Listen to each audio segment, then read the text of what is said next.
Well, 5:37 now this Monday morning. A live look at the security checkpoint there at Louis Armstrong International Airport, the TSA line. You can see that there are a lot of people waiting to get through. That's to be expected on a Monday morning, especially wrapping up Jazz Fest. But it also comes as a lot of air travelers over the weekend were surprised, many of them stuck at airports nationwide after Spirit Airlines abruptly shut down.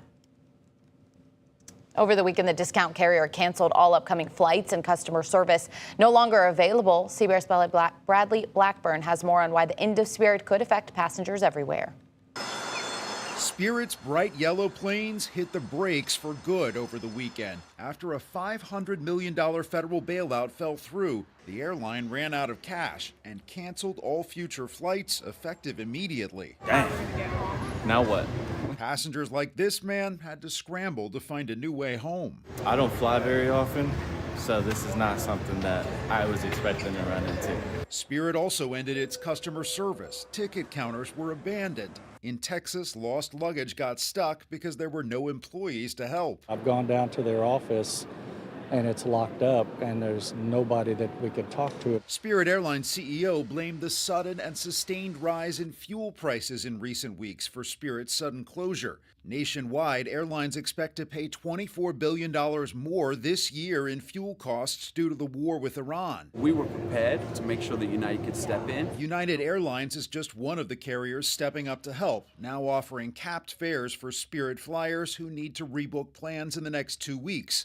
But long-term, there's concern the shutdown of the discount carrier could push ticket prices higher. Prices are going to spike on every airline, so it's going to be a very difficult, challenge now for the passengers and the aviation industry. Spirit's closure also means about 17,000 employees are now out of work. Bradley Blackburn, CBS News, New York. Man.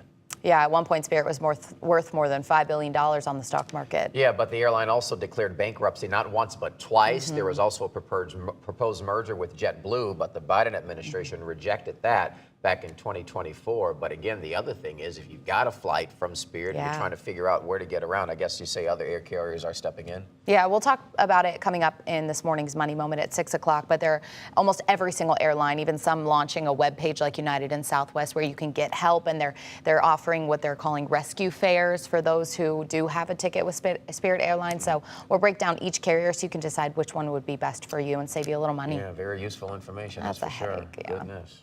Well.